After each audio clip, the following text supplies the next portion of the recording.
चलो तो कंटिन्यू करते हैं रिलेशंस एंड फंक्शंस का टॉपिक्स। और आज के वीडियो में हम लोग सीखेंगे इन्वर्टिबल फंक्शन के बारे में। मतलब जो आगे जाके आप लोग पढ़ोगे इन्वर्स ट्रिगोनोमेट्रिक फंक्शन ये सब, तो उसमें ये सारा जो कॉन्सेप्ट हम लोग पढ़ेंगे ये काफ़ी जो यूज़फुल हो जाता है। तो स्टार्ट करने से पहले एक बार फिर से एक एग्जांपल देख लेते हैं जो कि हम लोगों ने पिछले लेक्चर में देखा था। तो हमारे पास मान लो एक सेट ए है जिसमें कि पूरा वो सेट है of all students who appeared in class 10 board examination. तो मान लो मैंने यहाँ पे सबका नाम लिख दिया, अभिषेक मिश्रा, आशीष मिश्रा, मधुर, अभिषेक बैनर्जी, उत्कर्ष वाजपेयी, ये सारा। अब सेट बी हमारा क्या है कि set of all roll numbers of students. मतलब कि इस अभिषेक का जो भी रोल नंबर होगा वो यहाँ पे, मतलब ये जो फंक्शन है नाम को रोल नंबर पे मैप करेगा। फिर आशीष का अपना रोल नंबर, मधुर का अपना, बैनर्जी का अपना, उत्कर्ष वाजपेयी का अपना, ये सब जो ये फंक्शन एफ का काम ये हो गया। अब हमारे पास और एक क्या था सेट सी, कि रोल नंबर को वो और एक यूनिक कोड पे मैप करेगा। ये हम लोग क्यों कर रहे थे, क्योंकि मान लो कि जब एग्जामिनर के पास पेपर जा रहा है पेपर चेक होने के लिए, तो एग्जामिनर को रोल नंबर पता नहीं होना चाहिए, नाम नहीं पता होना चाहिए, ताकि कोई भी उसमें पार्शियलिटी ना कर पाए वो एग्जामिनर। तो फिर उसको कोई भी एक कोड दे दिया गया है यहाँ पर। तो ये रोल नंबर के करस्पॉन्डिंग ये कोड, इसके करस्पॉन्डिंग ये कोड, इसके ये, और फिर इसका ये।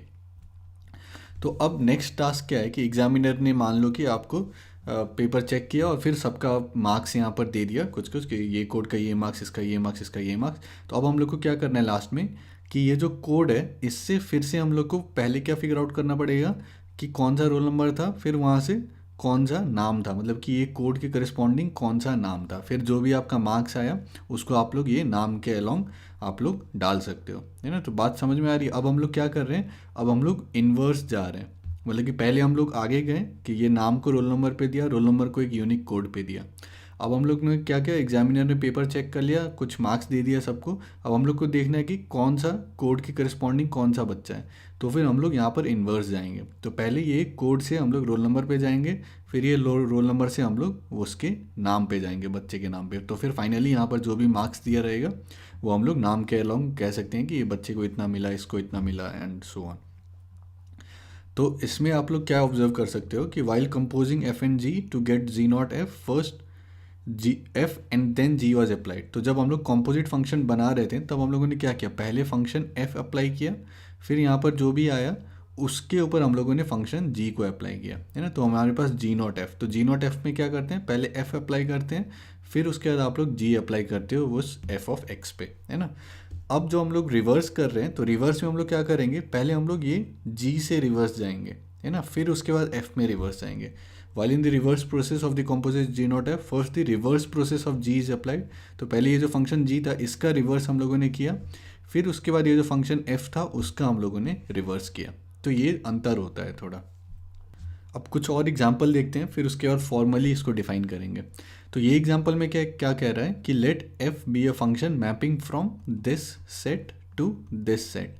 तो मान लो कि मैं इसको x कह रहा हूँ, x में ये तीन एलिमेंट्स है 1 2 3, और हमारे पास एक ये सेट y है जिसमें ये तीन एलिमेंट्स है ABC। तो हमारे पास एक फंक्शन f है जो कि मैप कर रहा है 1 2 3 से, मतलब कि ये इसका डोमेन हो गया, और फिर ये ABC जो है ये इसका कोडोमेन हो गया। और कैसे मैप कर रहा है कि this be 1 to 1 and onto function given by f of 1 is equal to ए।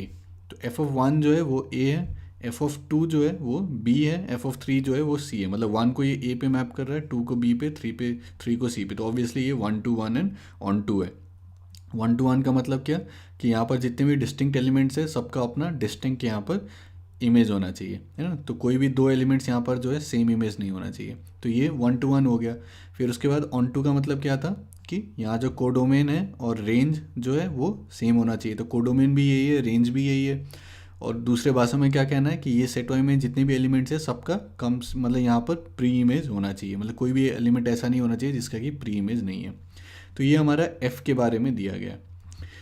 अब इसमें क्या कह रहा है कि show that there exist a function g mapping from a b c to 1 2 3। तो एक फंक्शन जी है, अभी वो फंक्शन क्या है वो बताया नहीं गया है, बस इसमें कहा गया है कि जी का जो डोमेन होगा वो ये सेट वाई होगा, मतलब ए बी सी तीन एलिमेंट्स, और इसका जो कोडोमेन होगा वो ये सेट एक्स होगा 1 2 3। सच दैट, अब बोल रहा है कि जी कैसा फंक्शन होना चाहिए, सच दैट अगर आप जी का कॉम्पोजिट लोगे एफ के साथ, जी नॉट एफ लोगे, तो आपको आइडेंटिटी फंक्शन मिलना चाहिए सेट एक्स में। सेट एक्स आपका क्या है 1 2 3, और आइडेंटिटी फंक्शन का मतलब क्या है कि जो एलिमेंट आप यहाँ पर दोगे अंदर वही एलिमेंट आपको बाहर आना चाहिए। मतलब 1 अगर आप दे रहे हो तो बाहर 1 आना चाहिए, 2 अगर दे रहे हो तो 2 2 पे मैप होना चाहिए, 3 3 पे मैप होना चाहिए।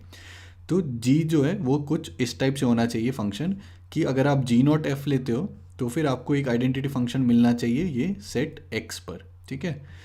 और फिर अगर आप एफ नॉट जी लेते हो, मतलब कि एक तो जी नॉट एफ हो गया, फिर अगर आप एफ नॉट जी लेते हो तो फिर वो जो होगा वो आपका आइडेंटिटी फंक्शन ऑन वाई होना चाहिए। एफ नॉट जी का मतलब क्या कि पहले आप जी से यहाँ पर मैपिंग करवाओ ए से जहाँ भी जा रहे हैं, फिर उसके बाद ए का जो फाइनल आपका इमेज आना चाहिए वो फिर से ए आना चाहिए, है ना। आइडेंटिटी फंक्शन का मतलब वही हो गया। तो जी का कैरेक्टरिस्टिक हम लोग को दे दिया गया, और यहाँ पर एक्स जो है वो ये है सेट 1 2 3, और वाई जो है ये ए बी सी है। अभी क्वेश्चन में ये नहीं बताया गया है कि जी एग्जैक्टली क्या होगा। अब इस टाइप का अगर हमें फंक्शन, तो इतना पार्ट जो है क्वेश्चन में दिया गया है ना। ये वाला पार्ट जो जो मैंने एरो से यहाँ पर बना दिया गया है, ये हम लोग को खुद से सोचना होगा यहाँ पर। तो यहाँ पर क्या कह रहा है कि जी नॉट एफ जो है वो identity function in set x होना चाहिए। तो जी नॉट एफ मतलब क्या कि पहले हम लोग एफ निकालेंगे, तो 1 ए पे मैप हो रहा है, 2 बी पे मैप हो रहा है, 3 सी पे मैप हो रहा है। अब जी नॉट एफ मतलब कि पहले एफ लगा लिया, फिर उसके बाद यहाँ पर जो भी मैप हो रहा है उसको फिर जी से हम लोग मैप करेंगे, है ना। तो अगर ये आइडेंटिटी फंक्शन इन एक्स है, इसका मतलब क्या कि ये जो ए है ये फिर से 1 पे मैप होना चाहिए, बी फिर से 2 पे मैप होना चाहिए, सी फिर से 3 पे मैप होना चाहिए। तो हम लोगों ने जो फंक्शन हमारे पास जी है कि from this set a b c to this set 1 2 3, तो इसको हम लोगों ने इस तरीके से डिफाइन कर लिया कि जी ऑफ ए जो है वो आपका 1 है, जी ऑफ बी जो है वो आपका 2 है, और फिर जी ऑफ सी जो है वो आपका 3 है। ये हम लोगों ने इस तरीके से डिफाइन किया। तो अगर हम लोग इस टाइप से जी को डिफाइन कर देते हैं तो इसमें क्या होगा, अगर आप लोग जी नॉट एफ लोगे अब, तो जी नॉट एफ मतलब क्या कि पहले एफ ऑफ एक्स लोगे तो 1 आपका ए पे मैप होगा, फिर जी ऑफ ए लोगे तो वो 1 हो जाएगा, तो 1 आपका फिर से 1 पे आ जाएगा।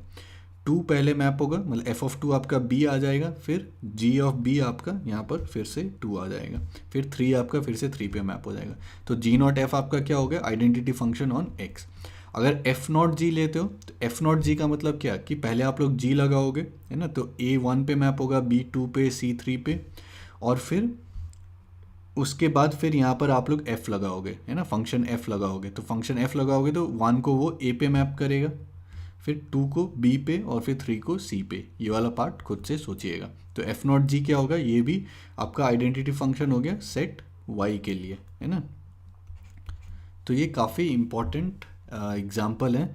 तो इसमें हम लोगों ने क्या देखा कि the interesting fact is that the result mentioned in the above example is true for an arbitrary one-to-one and on-to function।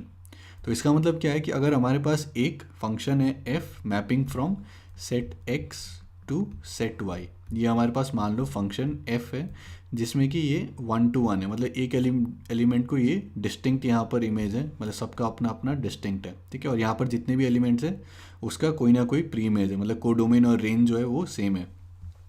मतलब कि फंक्शन f जो है अगर 1 to 1 एंड ऑन टू है, तो हम लोग क्या कर सकते हैं, एक ऐसा फंक्शन g डिफाइन कर सकते हैं from y to x such that ये जो है ये फिर से वापस यहाँ पर मैप हो जाएगा, मतलब कि ये जहाँ इसका जो भी प्री इमेज था ये उसको वहाँ पर मैप कर देगा, फिर ये एलिमेंट का जो भी प्री इमेज था ये फंक्शन g उसको वापस वहाँ पर मैप कर देगा। तो अगर ये function 1 to 1 and onto है तो हम लोग हमेशा एक फंक्शन g ढूंढ सकते हैं जिसका कि अगर आप लोग कॉम्पोजिट लोगे यहाँ पर जी नॉट एफ लोगे तो वो क्या मिल जाएगा आपको, identity function on set X मिल जाएगा, है ना। और फिर एफ नॉट जी अगर आप लोगे तो फिर वो identity function on set Y मिल जाएगा। तो ये हम लोगों ने एक एग्जाम्पल देखा था, लेकिन ये आपका जनरल केस में भी वैलिड रहेगा। Not only this, even the converse is also true, that is अगर हमारे पास एक ऐसा फंक्शन है f from set x to set y is a function such that there exists a function g from set y to set x such that g naught f is equal to ix and f naught g is equal to y iy, then f must be 1 to 1 and on to। तो इसका मतलब क्या है, पहले हम लोगों ने क्या कहा कि अगर function 1 to 1 and on to है तब हम लोग एक फंक्शन g ऐसा ढूंढ पाएंगे जिसमें कि ये हो जाए, g नॉट f लेंगे तो ix आ जाए, f नॉट g लेंगे तो iy आ जाएगा। ये पहला बात हो गया। अब दूसरे बात में क्या कह रहा है, हमारे पास मान लो कोई भी फंक्शन है f जिसके करस्पॉन्डिंग हम लोग एक ऐसा फंक्शन g ढूंढ पाएँ जो कि ये सेटिस्फाई करता है कि जी नॉट एफ लोगे तो आई एक्स मिल जाएगा, एफ नॉट जी लोगे तो आई वाई मिल जाएगा।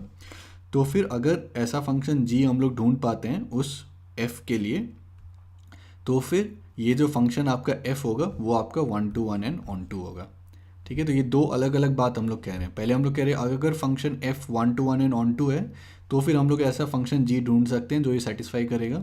और दूसरा हम लोगों ने यहाँ पर क्या कहा कि अगर कोई एक ऐसा फंक्शन है f और फिर उसके करस्पॉन्डिंग हम लोग कोई एक ऐसा फंक्शन g ढूंढ पाते हैं जो इसको सेटिस्फाई करेगा, तब जो है आपका f जो है वो 1 to 1 एंड ऑन टू होगा।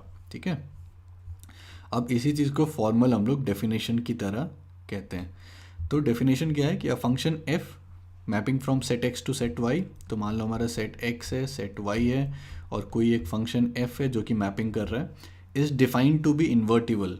इन्वर्टिबल मतलब क्या कि ये जो एलिमेंट यहाँ पर है फिर से वापस यहाँ पर आपको ये वाला जो इसका प्री इमेज है वो मिल जाए, है ना, सारा यहाँ पर जितने भी एलिमेंट्स है।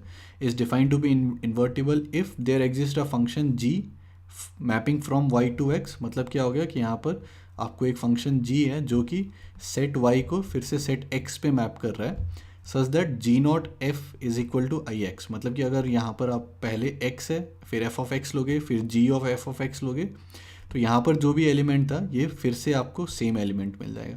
मतलब यहाँ पर x था, यहाँ पर फिर से आपको x मिल जाएगा। ठीक है, such that g not f is equal to I x. And अगर एफ नॉट जी लेते हो, एफ नॉट जी का मतलब क्या कि पहले जी लगाओगे फिर यहाँ पर एफ लगाओगे, तो वो फिर से क्या कर देगा, वाई को वाई पे मैप करेगा, तो वो identity function on set y हो जाएगा। तो अगर हम लोग इस टाइप का एक फंक्शन ढूंढ पाते हैं g corresponding to this f, then this function is called the inverse of f. मतलब ये जो जी है इसको हम लोग एफ का इनवर्स कह सकते हैं और फिर इसको डिनोट कैसे करते हैं, एफ यहाँ पर -1। ठीक है, इसका मतलब ये नहीं कि एफ टू दी पावर -1 और फिर इसको 1/f लिख दो, ये सब नहीं कुछ भी। इसको बस एक ये डिनोट कर रहे हैं कि ये जो है इन्वर्स है। ठीक है, तो ये जो जी हम लोगों ने यहाँ पर बोला ये आपका एफ इन्वर्स हो गया। ठीक है, thus if f is invertible then f must be 1 to 1 and onto, and conversely if f is 1 to 1 and onto then f must be invertible. तो ये जो अभी हम लोगों ने रिमार्क अभी हम लोगों ने देखा था कुछ देर पहले, तो उसमें क्या था कि अगर हमारे पास एक फंक्शन f है और फिर उसके करस्पॉन्डिंग हम लोग एक फंक्शन g ऐसा ढूंढ पाएँ जिसमें कि g नॉट एफ आपका आई एक्स हो जाए, f नॉट जी आपका आई वाई हो जाए, तो इसका मतलब क्या है कि f आपका 1 to 1 एंड ऑन टू होना चाहिए, है ना। तो अगर f इन्वर्टिबल है तो मतलब वैसा फंक्शन एग्जिस्ट करता है g, है ना, जो ये सेटिस्फाई करता है, तो इसका मतलब क्या हो गया कि f जो है आपका 1 to 1 एंड ऑन टू होना चाहिए। और फिर अगर f आपको पता है कि 1 to 1 एंड ऑन टू है, तो फिर आप लोग एक ऐसा g ढूंढ पाओगे जो कि इसको सेटिस्फाई कर रहा है, g not f is equal to I x, f not g is equal to I y. तो फिर अगर f 1 to 1 and onto है तो वो जो फंक्शन है इन्वर्टिबल होना चाहिए। ठीक है, तो ये जो फैक्ट हम लोगों ने कहा है लास्ट में, ये बहुत इंपॉर्टेंट फैक्ट है कि this fact significantly helps for proving a function f to be invertible by showing that f is 1 to 1 and onto. ठीक है, especially when the actual inverse of f is not to be determined. तो ये क्या कह रहा है कि कई बार पूछा जाता है कि ये जो फंक्शन एफ है ये इन्वर्टिबल है कि नहीं, है ना। तो उसमें हम लोग क्या कर सकते हैं, एक तो ये तरीका है कि आप सीधा इन्वर्स फाइंड आउट कर लो, ऐसा फंक्शन जी जो कि इसको सेटिस्फाई करे, ये वाला condition g not f I x और फिर f not g I y. लेकिन बहुत सारे केसेस में बहुत मुश्किल होता है आइडेंटिफाई करना कि इन्वर्स एग्जैक्टली होगा क्या। तो उस केस में हम लोग क्या कर सकते हैं कि हम लोग पता लगा सकते हैं कि ये जो फंक्शन f है ये 1 to 1 एंड ऑन टू है कि नहीं। तो अगर ये पता चल गया कि वो फंक्शन आपका 1 to 1 है एंड आपका ऑन टू है, तो फिर हम लोग कह सकते हैं कि एक ऐसा फंक्शन g जो है वो एग्जिस्ट करेगा जो कि इस चीज़ को सेटिस्फाई करेगा। मतलब कि अगर function 1 to 1 and onto है तो फिर हम लोग कह सकते हैं कि वो जो फंक्शन है वो इन्वर्टिबल होगा। अब उसके बाद नेक्स्ट काम होता है कि इन्वर्स फंक्शन निकालना। तो अगर आप लोग को ज़रूरत होगा तो फिर इन्वर्स फंक्शन निकालेंगे, अगर ज़रूरत नहीं होगा तो फिर नहीं निकालेंगे। तो इन समरी अगर आपको यहाँ से ले जाना है तो यही है कि अगर आपका function 1 to 1 and onto है तो फिर वो फंक्शन इन्वर्टिबल होगा, और फिर अगर फंक्शन इन्वर्टिबल है मतलब कि जो आपका फंक्शन है वो 1 to 1 एंड ऑन टू होगा। और फंक्शन इन्वर्टिबल होने का मतलब क्या है कि हमारे पास एक फंक्शन f है x से y, तो फिर एक ऐसा फंक्शन g एग्जिस्ट करेगा mapping from y to x such that अगर आप कॉम्पोजिट लेते हो g नॉट f तो आपको आइडेंटिटी मिल जाएगा ऑन x, है ना, x को x पे करेगा। और फिर अगर आप f नॉट g लेते हो तो फिर आपको आइडेंटिटी फंक्शन मिल जाएगा सेट y पे। ठीक है, तो ये बहुत ही इंपॉर्टेंट रिजल्ट हम लोगों ने यहाँ पर समझा है, इसको जब आप लोग इन्वर्स ट्रिगोमेट्रिक फंक्शंस पढ़ोगे तब वहाँ पर देखोगे कि जैसे साइन इन्वर्स एक्स हम लोग लेते हैं तो फिर उसका क्या हो जाता है, उसका डोमेन -1 से 1, फिर रेंज -π/2 से π/2 तक हम लोग डिफाइन करते हैं। तो फिर वो सब चीज़ जो है वो वहाँ पर समझ में आएगा कि वो रेस्ट्रिक्ट क्यों कर रहे हैं। मतलब कि जैसे साइन एक्स में तो हम लोग पूरा डिफाइन कर देते हैं कि पूरा रियल नंबर्स पे वो डिफाइंड है ना, लेकिन साइन इनवर्स एक्स में हम लोग रेस्ट्रिक्ट कर देते हैं। तो फिर वो सब हम लोग क्यों करते हैं, ताकि ये 1 to 1 हो, ऑन टू हो, ये सब सारा प्रॉपर्टी हम लोग सेटिस्फाई कर पाएँ और फिर हम लोग एक प्रॉपर इन्वर्स फंक्शन जो है वो ढूंढ पाएँ। ठीक है, और कुछ एग्जाम्पल देख लेते हैं। तो जितना एग्जाम्पल सॉल्व करोगे उतना और क्लियर होते जाएगा। और ये सारा कॉन्सेप्ट जो मैं पढ़ा रहा हूँ सब आपका एनसीईआरटी से है, एग्जाम्पल्स भी सारे एनसीईआरटी से हैं। तो फिर आप लोग वहाँ से जाके एक बार पढ़ लीजिए और फिर एग्जाम्पल्स, एक्सरसाइज प्रॉब्लम्स, मिसलेनियस, ये सब सारा जाके सॉल्व करिए। तो ये एग्जाम्पल में क्या कह रहा है कि let f be a function mapping from set of natural number n to some set y.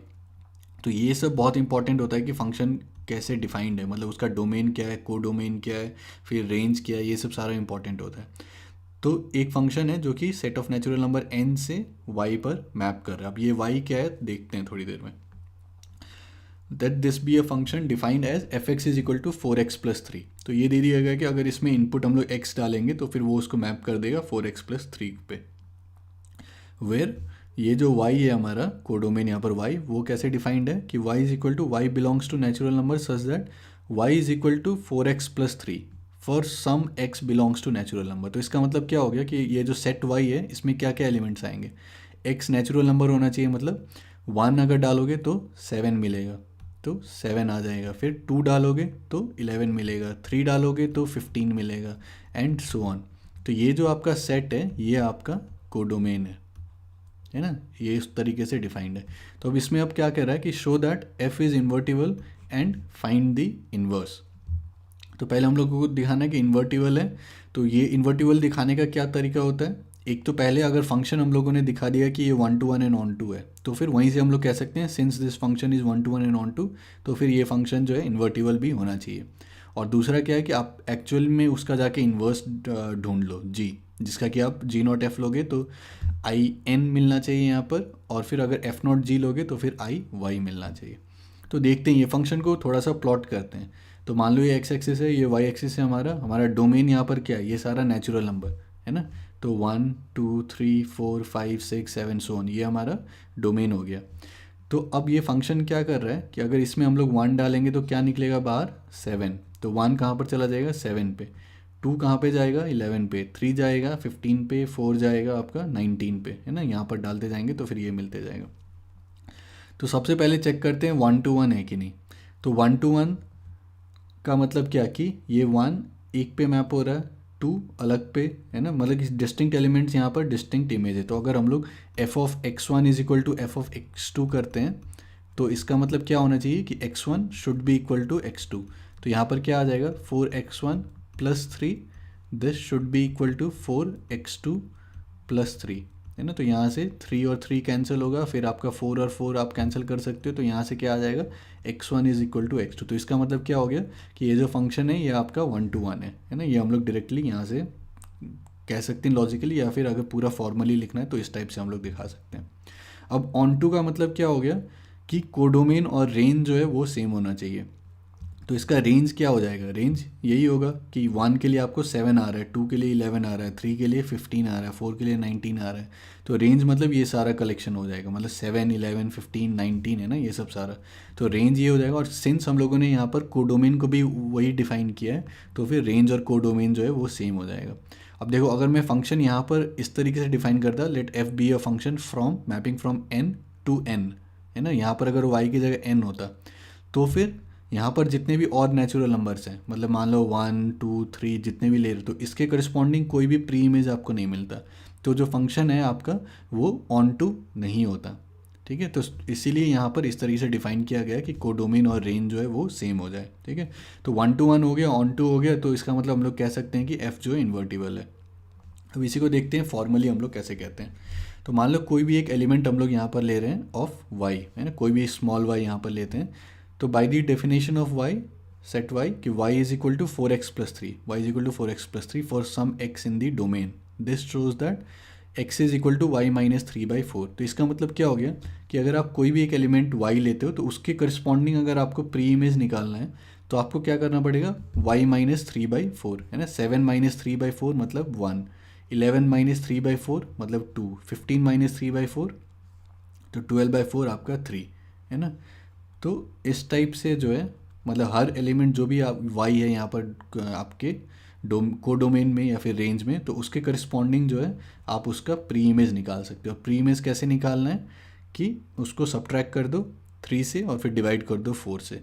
तो हम लोग एक ऐसा फंक्शन g डिफाइन कर सकते हैं जिसमें कि अगर आप ये डालोगे y डालोगे स्मॉल y तो फिर वो किस पे मैप कर देगा उसको, y माइनस 3/4। तो ये फंक्शन g में अगर आप 7 डालोगे तो फिर वो 1 पे मैप करेगा, अगर 11 डालोगे इसमें तो फिर वो 11 को 2 पे मैप करेगा है ना, और 15 डालोगे तो फिर वो 3 पे मैप करेगा एंड सो ऑन। तो ये जी वाई जो है ये हमारा इन्वर्स यहाँ पर हम लोग कह सकते हैं। इसको और फॉर्मली और कहना है तो इसका मतलब क्या है कि अगर हम लोग जी नॉट एफ एक्स लेते हैं तो ये क्या करेगा, पहले x को एफ ऑफ एक्स पे मैप करेगा है ना, एफ ऑफ एक्स पे मैप करेगा, फिर जी ऑफ एफ एक्स जो है वो आइडेंटिटी हो जाएगा, मतलब x को फिर से वापस x पे मैप करेगा। तो जी ऑफ एफ एक्स आपका क्या हो जाएगा, जी ऑफ 4x+3, फिर जी ऑफ 4x+3 मतलब 4x+3 minus 3 divided by 4, this is again equal to x। तो मान लो कि आप 2 से स्टार्ट करते हो, ठीक है, या फिर 1 से स्टार्ट करते हो मान लो, तो f क्या करेगा, तो f इसको मैप कर देगा आपका पहले यहाँ पर 4+3 7 पर, और फिर इसको अगर आप फिर से अगर यहाँ पर g कर दोगे तो g क्या करेगा, 7 को फिर से मैप कर देगा 7 माइनस 3/4 मतलब फिर से 1 पे। तो जी नॉट एफ अगर आप करोगे तो 1 जो है फिर से 1 पे मैप हो जाएगा। और फिर अगर आप एफ़ नॉट जी लेते हो तो एफ़ नॉट जी का मतलब क्या होगा, पहले आप जी लगाओगे तो मतलब 7 अगर आपने लगाया तो फिर 1 आएगा, और फिर इसके ऊपर अगर आप एफ़ लगाओगे तो ये फिर से 7 पे मैप हो जाएगा, ठीक है। तो अगर आप f not g of y करते हो तो f of g of y, तो f of g of y आपका क्या है, वाई माइनस 3/4, और फिर इसको अगर आपको मैप करना है तो फिर ये फिर से आपका 4 टाइम्स दिस प्लस 3, तो 4 टाइम्स वाई माइनस 3/4 प्लस 3, फिर ये 4 कैंसिल होगा, फिर ये यहाँ से आपको वापस ये मिल जाएगा। तो यहाँ पर हम लोगों ने क्या देखा कि ये जो फंक्शन f है इसके करस्पॉन्डिंग हम लोगों ने ये फंक्शन ढूंढ लिया जहाँ पर कि जी नॉट एफ आपका आइडेंटिटी मिल रहा है और एफ नॉट जी जो है वो भी आपको आइडेंटिटी मिल रहा है, और फिर ये आपको ध्यान रखना है कि कौन से सेट के ऊपर ये आइडेंटिटी हो रहा है ना। तो this implies that f is invertible and g is the inverse of f, ठीक है। तो ये पूरा हम लोगों ने फॉर्मली कैसे लिखा जाता है वो सब सारा हम लोगों ने देखा है, ठीक है। तो और वर्किंग आपका क्या होना चाहिए, वर्किंग प्रोसीजर कि मान लो यहाँ पर फंक्शन दिया गया f x is equal to 4x+3, तो इसको हम लोग लिख सकते हैं y is equal to 4x+3, फिर यहाँ से x को हम लोग यहाँ इसके टर्म में लिख सकते हैं ना, x is equal to y minus 3/4। तो ये जो फंक्शन होगा ये हमारा इन्वर्स हो जाएगा, है ना, अगर बहुत ही रफ वे में बोलना है। लेकिन उसमें ये सारा चीज़ आपको ध्यान रखना पड़ेगा कि f जो है वो डिफाइन होना पड़ेगा फ्रॉम लेट्स से n टू y, तो फिर जो आपका फंक्शन g होगा वो फ्रॉम y टू n, है ना। तो इस तरीके से आपको डिफाइन करना पड़ेगा। और एक एग्जांपल देख लेते हैं, और ये सब चीज़ को जितना अच्छे से समझोगे ना तो उतना और मज़ा आएगा मैथ्स पढ़ने में, क्योंकि फिर सब कुछ जो है वो लॉजिकल लगने लगेगा। तो इसमें क्या कह रहा है कि let y is equal to, तो y हमारे पास सेट है such that n² such that n belongs to n, है ना। तो इसका मतलब क्या हो गया कि ये जो y है ये डिफाइंड है some set subset of natural number. तो y एक्चुअली यहाँ पर है क्या कि अगर आप 1 डालोगे n तो यहाँ पर क्या मिलेगा, 1² 1 है ना, 2² फिर आपको 4 मिलेगा, फिर 3² आपको 9 मिलेगा एंड सो ऑन। तो ये y आपका कुछ इस टाइप से डिफाइंड है, मतलब ये सबसेट ऑफ नेचुरल नंबर है। अब हमारे पास कोई एक फंक्शन है mapping from set of natural number n to this y, है ना, ये जो भी हमारे पास सेट है y, as f of n is equal to n², मतलब कि ये जो फंक्शन f है इसमें अगर आप n डालोगे नेचुरल नंबर डालोगे तो फिर ये इसको n² पे मैप कर रहा है, show that f is invertible. तो फिर से वही चेक करते हैं सबसे पहले 1 to 1 एंड ऑन टू है कि नहीं। तो इसके डोमेन में क्या क्या है, इसके डोमेन में यहाँ पर ये 1 2 3 4 5 एंड सो ऑन सारा नेचुरल नंबर। तो 1 किस पे मैप होगा, 1² 1 पे, 2 किस पे मैप होगा, 2² 4, 3 3² पे, 4 4² पे। तो 1 to 1 तो हम लोग को क्लियरली यहाँ से दिख रहा है, है ना। और फिर अगर आपको और फॉर्मली लिखना है तो फिर आप लोग वो कर सकते हो, f of x one is equal to f of x two, फिर वहाँ से x one is equal to x two आ जाएगा, तो फिर वहाँ से आप 1 to 1 फॉर्मली कह सकते हो। अब ऑन टू का मतलब क्या हो गया कि जो आपका रेंज आ रहा है वो कोडोमेन के बराबर होना चाहिए। तो रेंज क्या आ रहा है, रेंज ऑब्वियसली आपका एन स्क्वायर आ रहा है ना, 1 के करस्पॉन्डिंग 1 स्क्वायर, 2 के करस्पॉन्डिंग 2 स्क्वायर, 4 के 4 स्क्वायर एंड सो ऑन। और फिर आपका कोडोमेन क्या है, कोडोमेन भी आपने वैसे ही डिफाइन किया है कि एन स्क्वायर। तो फिर आपका कोडोमेन और रेंज जो है वो भी सेम आ गया, तो 1 to 1 एंड ऑन टू है, तो इसका मतलब क्या हो गया, इन्वर्टिबल है। ठीक है। और अगर फॉर्मली दिखाना है और ज़्यादा कि मतलब जो इन्वर्स है वो भी फाइंड आउट करना है, तो वो हम लोग कैसे चेक कर सकते हैं कि 1 मैप हो रहा है 1 पे, 2 मैप हो रहा है 4 पे, 3 9 पे। तो हम लोग को अगर वो इन्वर्स डिफाइन करना है तो इन्वर्स फंक्शन क्या करना चाहिए, वो 1 को वापस 1 पे मैप करेगा, 4 को 2 पे मैप करेगा, 9 को 3 पे मैप करेगा, 16 को 4 पे मैप करेगा। तो ये आप सीधा सोच सकते हो कौन सा फंक्शन ऐसा करेगा। अगर आप स्क्वायर रूट फंक्शन लेते हो, स्क्वायर रूट ऑफ वाई, तो वो क्या करेगा, 16 को 4 पे, 9 को 3 पे, 4 को 2 पे, 1 को 1 पे। तो सीधा इन्वर्स आप लोग वो कह सकते हो। लेकिन फॉर्मली कैसे करते हैं, तो an arbitrary element y in y, मतलब कोई भी आप स्मॉल y ले लो, is of the form n square for some n belongs to n, this implies that n is equal to square root of y। मतलब कि अगर आपको ये प्री इमेज चाहिए तो वो क्या होगा, स्क्वायर रूट ऑफ दिस, है ना। तो y is equal to n square था, तो n को हम लोग क्या लिख सकते हैं, स्क्वायर रूट ऑफ y, है ना। और फिर यहाँ पर आपका क्या हो गया, this gives a function g from y to n। ठीक है, मैपिंग, तो g का डोमेन क्या हो जाएगा, डोमेन ये हो जाएगा 1 4 9 16 एंड सो ऑन। और फिर रेंज क्या हो जाएगा, रेंज आपका ये नेचुरल नंबर 1 2 3 4। तो g from y to n defined by g y is equal to square root of y। मतलब कि अगर इसमें जो भी आप एलिमेंट डालोगे तो ये उसका स्क्वायर रूट दे देगा। ठीक है। और फिर और चेक करना है, तो g not f of n, तो अगर n डालोगे तो फंक्शन f क्या करेगा, n स्क्वायर पे मैप करेगा, और फिर g क्या कर देगा, इसका स्क्वायर रूट, तो ये वापस n पे। तो फिर ये आपका क्या होगा, ये आइडेंटिटी फंक्शन मिल जाएगा आपको यहाँ पर, है ना। और फिर तो ये सेटिस्फाई हो गया। फिर अगर आप एफ नॉट जी लेते हो तो फिर पहले आप जी लेना पड़ेगा, तो एन स्क्वायर से एन पे मैप होगा, फिर अगर यहाँ पर एफ लगाओगे तो फिर से आपको एन स्क्वायर मिल जाएगा। तो ये यहाँ पर आइडेंटिटी मिल जाएगा on Y, hence f is invertible with f inverse is equal to g. ठीक है। और एक एग्जांपल देखते हैं, ये इन्वर्स से थोड़ा अलग है, ये आपका ट्रिपल कॉम्पोजिट टाइप हो जाएगा, तो इसमें भी घबराने की बात नहीं है। तो जैसे हम लोग 2 फंक्शन के लिए करते हैं वैसे यहाँ पर 3 आ जाएगा कि h not g not f. तो मान लो सीधा एग्जांपल से देखते हैं कि एक फंक्शन है f mapping from N to N, तो इसका डोमेन ये, कोडोमेन ये, है ना। फिर g mapping from N to N, फिर एच जो है mapping from N to real number, defined as f of x is equal to 2x। तो कोई भी हमारे पास मान लो x है, तो फिर अगर फंक्शन f लेते हैं तो फंक्शन f किस पे मैप कर देगा, 2x पे। ठीक है। और ये क्या होना चाहिए, ये नेचुरल नंबर यहाँ पर लेना है, और यहाँ पर भी नेचुरल नंबर हमारे पास कोडोमेन आ रहा है। फिर उसके बाद g क्या करेगा आपका, g y is equal to 3y plus 4। मतलब कि यहाँ पर जो भी इनपुट अगर आप फंक्शन g को देते हो तो फिर वो किस पे मैप कर देगा, 3y प्लस 4। तो अगर 2x इसमें इनपुट दोगे तो क्या हो जाएगा, 3 टाइम्स 2x 6x प्लस आपका 4, तो ये 10 पे मैप हो जाएगा। मान लो, सॉरी, ये आपका क्या हो जाएगा, 3 टाइम्स 2x तो 6x प्लस 4, है ना। ये आपका मैप हो जाएगा 6x प्लस 4। और फिर आपका h ऑफ z क्या है, साइन g। मतलब कि इसको अगर आप लोग h पे लगाते हो तो वो क्या करेगा, h of z is equal to sine z। तो अगर उसमें 6x प्लस 4 देते हो तो फिर यहाँ पर फाइनल आपको क्या मिल जाएगा, साइन ऑफ 6x प्लस 4, है ना। और फिर ये आपका क्या होना चाहिए, कोडोमेन नेचुरल नंबर, और फिर ये n से रियल नंबर, है ना। तो फिर show that h not g not of f is equal to h not g not f। तो इसमें क्या कह रहा है कि अगर हम लोग पहले जी नॉट एफ लेते हैं, फिर उसके साथ एच नॉट लेते हैं, और फिर अगर पहले एच नॉट जी करते हैं और फिर नॉट एफ करते हैं, तो दोनों सेम होना चाहिए।